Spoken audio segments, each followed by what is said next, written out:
Hello, my name is Lauren van Gerven. I'm the Managing Director at Pioneer Golf. First and foremost, I would like to thank you for trusting us to arrange your trip. Your trip to the home of golf is now only a few short weeks away. Knowing that the Old Course is an important element of every St. Andrews itinerary, I would like to take a few minutes to talk about the process of obtaining a tee time on the Old Course via the daily ballot and standby methods. I'm sure that by now you've heard about the daily ballot, sometimes called the daily lottery, and the standby list, but how does it all work? Well, first of all, we will take care of the entire ballot process for your group. We don't want you to worry about ballot entry deadlines or where to find the results. We want you to simply enjoy your trip while we do the work. A single ballot entry can include up to 4 names. If your group is larger than 4 golfers, we will make multiple ballot entries for your group. As things are a little bit more complex with larger groups, your golf travel advisor will give you a call prior to your departure to talk through some additional details. We have already gathered all the information for the daily ballot entry, including golfer names, handicaps, and home courses. One of our staff members will enter your group in the ballot online through the St. Andrews website. It is very important that you do not enter yourself in the daily ballot, as St. Andrews will void both your entry and ours. The daily ballot draw occurs 2 days prior to your desired day of play. So let's say that you're trying to play the Old Course on a Monday. That means that we will enter your group in the ballot on Saturday morning, and by 5:30 p.m. UK time, that same Saturday, the results will be announced. The only day of the week where no ballot results are announced is Friday, as the Old Course is closed on Sundays. Results will be emailed to us directly. They can also be found on the St. Andrews website and will also be posted at the Old Pavilion by the first tee of the Old Course.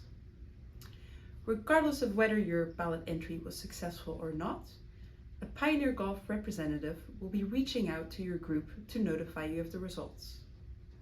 Your trip coordinator will reach out to you before your departure to ask if you would prefer to be notified by text, call, or email. Going back to our example, if your ballot entry was successful for play on Monday, we will find out on Saturday what time your Old Course tee time will be on that Monday.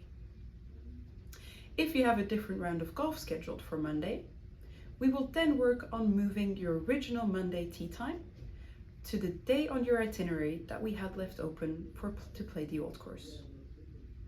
We will also rearrange any transfers if needed. 95% of the time, we are able to move the round of golf that is now being replaced by your Old Course tee time.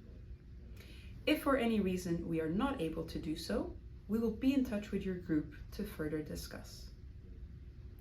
Once you are successful, we will stop entering you in the ballot for the remaining days of your stay in St. Andrews. On any given day, the ballot odds are roughly between 10 and 40% and depend on multiple factors, including the weather, the day of the week, and the month of travel.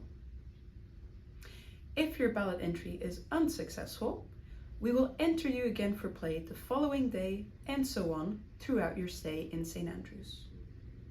If after your final try, your group has not yet been successful, you can then stand by for an Old Course tee time. When it comes to standby, we like to say, where there's a will, there's a way. On average, there are about 20 spots on the Old Course tee sheet, which get filled with standby golfers each day. So if you are the first person in line, you should get onto the Old Course. Open spots on the tee sheet are typically for singles or twosomes, and sometimes for threesomes and foursomes. The ideal time to arrive for the standby line fluctuates heavily, and it depends on a few factors. It can be anywhere from 11 p.m. the night prior to 5 a.m. the morning of. Because the arrival time fluctuates so much, we advise that you talk to the staff at the Old Pavilion, that's the building next to the first tee where golfers wait, as they will be able to tell you around what time you should arrive in order to secure a spot the following day. When the St. Andrews staff arrives at the Old Pavilion, which is always at 6:30 a.m., standby tee times get doled out on a first-come, first-served basis. The first person in line will get first pick out of the available tee times on the tee sheet. This means that they don't necessarily have to take the earliest tee time available. They could pick an afternoon tee time so they can go back to the hotel and take a nap before their round. Please note that every person who wants to play must stand in line. You cannot send a representative for your group. So for example, do not have one person arrive at the standby line at 3 a.m. and have the others arrive at 6 a.m. I hope that this video has helped in giving you a better understanding of the daily ballot and standby process. Please don't hesitate to reach out to your trip coordinator if you have any additional questions. Thank you again for choosing Pioneer Golf to help you bring this trip to life. And I would like to wish you the best of luck in the ballot and a wonderful trip.